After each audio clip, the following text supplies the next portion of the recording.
What's up YouTube? Have you ever wondered if there are free apps out there that YouTubers should be using? Well, that's what we're here to talk about today. Welcome back, my name is Ben Nielsen. I'm a media design educator, and today we are talking about 3 free apps that YouTubers can use to take their videos to the next level. This is especially good for new YouTubers because getting started on YouTube can be intimidating, confusing, and it can seem like it's going to be expensive once you start looking at different editing apps and cameras that you should be using and all of these things, but it really doesn't need to be. Today we're talking about 3 apps, and we're going to talk about recording, we're going to talk about editing, and we're going to talk about thumbnails. And these are 3 things that you really need to do to start being successful on YouTube. So let's go ahead and dive in and start talking about these 3 apps. The first one is for recording, and it's specifically for recording your screen. You'll still need some kind of camera if you're going to record yourself talking like I'm doing now, but you can do that with whatever camera you already have.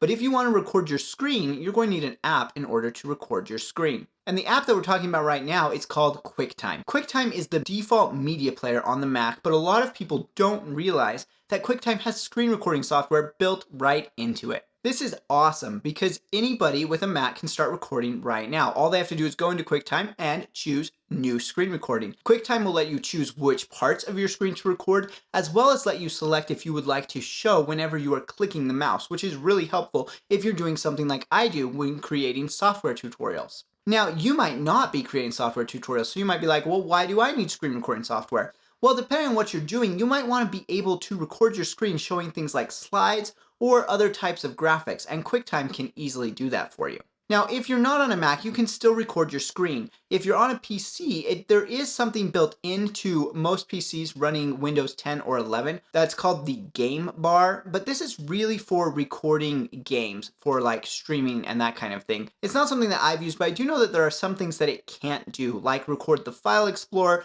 or record the desktop. So you might need something else. And in fact, what I recommend for recording your screen on your PC is to just use PowerPoint if you have Microsoft Office installed. While this is technically not free, a lot of people will install it as one of their first apps anyways, because most people need it for their work or their school or whatever they're doing. So on PowerPoint on the PC, when you go to insert a video, you can actually select to do a screen recording. When you record the screen, it will then insert that recording onto your slide. Then all you have to do is export that slideshow as a video, and voila, you have a screen recording that you can use. So that's the first app for recording your screen. If you're on a Mac, you can just use QuickTime, totally free. If you're on a PC and you have PowerPoint installed, you can use that. Now, number 2 is editing, and I'm recommending the editor that I use every day, and that is DaVinci Resolve. This is the editor that I always use whenever I am working on my desktop computer, which is that M1 iMac. DaVinci Resolve is totally free, although there is a studio version for those who are working on really large studio projects. But none of the features exclusive to the studio version are going to be necessary for a YouTuber. Now, I prefer DaVinci Resolve even above its paid competitors like Final Cut Pro from Apple and Premiere Pro from Adobe. I really think that DaVinci Resolve just has the best workflow. It works super well and has been very well optimized for the M1 Mac computers, as well as for PCs. And so it's just a really great experience. One of the things that I love is when you open it up, you'll see all of these tabs down along the bottom. And these tabs are different parts of the workflow. So you never have to switch apps. You never have to go into another app like After Effects to create your animations or your effects because the Fusion tab is right there. You never have to go into another app like Audition or Logic to work on your audio because the Fairlight tab is right there. But you don't have to touch those more advanced tabs if you don't feel comfortable with them yet. You can wait until you do feel comfortable with them and just start out by editing in the Cut or the Edit tab, which makes editing super easy even for beginners. So I really recommend DaVinci Resolve as just this free all-around app that can really grow with you and your YouTube channel. Lastly, let's talk about thumbnails. And what I recommend for new YouTubers starting out with thumbnails who may not have an app like Photoshop or Affinity Photo to do their thumbnails in is to use the website Photop.